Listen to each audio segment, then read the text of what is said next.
the movement to the media keeps demanding that we declare what we want. Well, we're here. This tells you what we want. We are dissatisfied with the system. We're dissatisfied with all the money in politics. This should not be. Money should not dictate what our politicians are the issues. I want to bring in Robin here, Sure. if you could. We want to talk about what happens next. I mean, we've talked a lot about how this is non-traditional, it's different, it's new, it's warm, it's fuzzy, but ultimately it's going to have to do something to actually get this political change going that you want. What is that going to have to involve? What happens next is, it is the right question. I think, first of all, just the disruption that this is really bringing attention to what the problems are. And there's a long list of problems, but like the specific problem is that what happened, we used to, up until 2008, we used to all have enough work. There was enough work for everyone that wanted it. There was, people had their regular lifestyles that they had known since they grew up with, and everything was going along fine. And then all of a sudden in 2008, now everybody's losing their jobs, losing their homes. There just isn't enough. There's too many people looking for work for every job that's available. And so I have like a 30-year career, and I'm underemployed. I can only get occasional freelance work. And so what we want to do now is we want to take the system. Are you scared? Is this part of this? Is part of this energy that's been generated out of fear of what's going on in society? Sure. We used to feel like we had a guaranteed future. Now, they're threatening to dismantle the social safety net, Medicare and Social Security. And I'm not going to be getting any younger.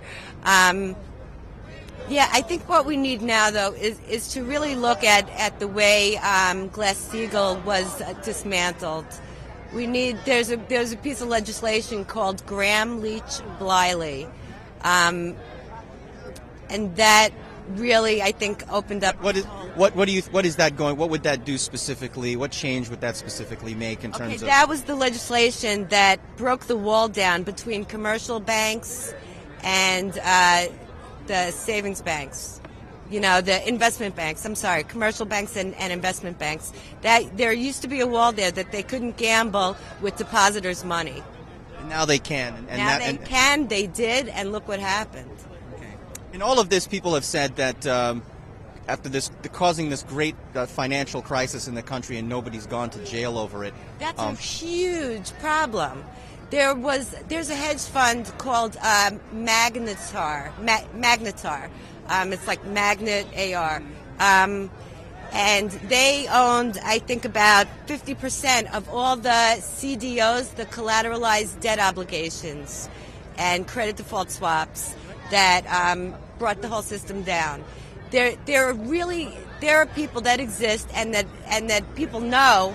As the investigations have been coming out, we know who needs to be arrested. It's not just Bernie Madoff and Martha Stewart. There's a long list of people that really perpetrated this disaster on New Yorkers, the American people, and eventually the globe, have all been taken down in this financial meltdown. Where's the handcuffs? I mean, they're going to arrest kids on the Brooklyn Bridge for getting in the way of traffic. Where's the guys that did this to the global financial economy? You're a New Yorker, so I can get this opinion from you on somebody who's lived in a town that's been run by Mayor Bloomberg for 3 terms now. His actions in the last week, or over the last 8 weeks, is this going to be his legacy, and is this what people will remember? Well, they certainly will remember, because he's a financial guy. He's got a very mixed record. And if he's going to go out with a bang where violence is being done to peaceful protesters, and he's going to get on the side of the bankers and the real estate people and make it that this park is more important for the real estate owner than it is for the people who need free speech and free assembly, then that's going to be a very ugly mark on his legacy, and it's going to stick. Thank you so much, Robin, for taking the time to talk to us today. People are making their way back to Zagodi Park from Foley Square. You can see some of them behind us, and there's usually used as a staging area between marches, between demonstrations, in what has become an international day of action here in New York, with the protests down at the New York Stock Exchange, the occupying of the subway platforms, and the current rally that's taking place in Foley Square, the Festival of Lights, that is expected to make its way across the Brooklyn Bridge. There are some other protests and some other demonstrations that are planned in that we have not heard about, but is all part of an effort to take the message of the Occupy Wall Street movement to the streets, literally, to the people of New York who might find sympathy or solidarity with what is taking place here, what's been going on since September 17th.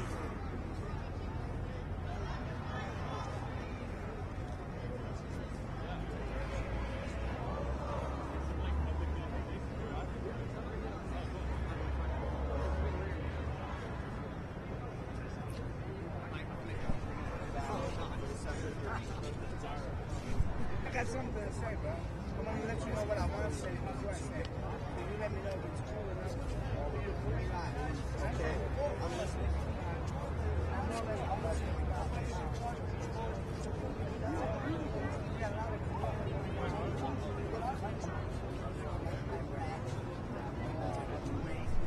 Iran tonight with terrorists, right? And now there's a lot of corrupt going on over there. I mean, people are whatever the reason is, we don't agree with that, right? So, but as far as us not agreeing with that, we feel like it's a threat to us. So what we do is we send the military over there. You know, we send them to handle that, take care of that before things get worse, right?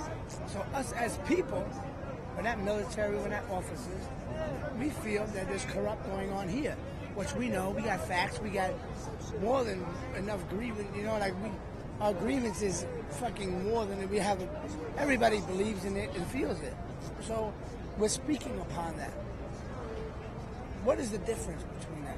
What's your opinion about it? You know, I mean, do you, like, I want to say that, like so bad. Like, do you think like that's like, you know, you got people that say, we're going to blow up the Twin Towers, we're going to blow up this, we're going to do that.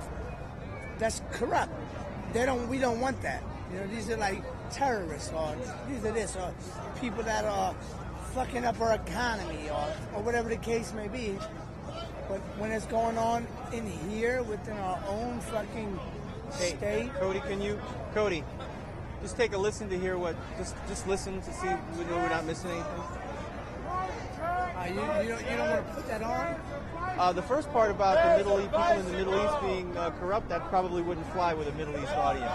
Well, I'm not just... That's what we're going back to, yeah. English-speaking Arabic network. Well, I wouldn't even put it that way. I would just say, like, there's corruption going on in the world with a lot of terrorist action due to other states and other countries coming here, you know, disrupting. I'd be happy to put you on, except the people that I spoke with earlier, we have scheduled guests because it's a scheduled show.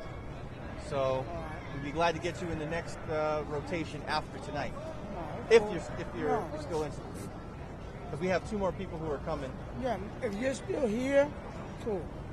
Which I doubt. Because you gotta take images and audio recordings from everybody. You have to. Definitely. Now, whether you choose to put it out there, that's on you. I just got it.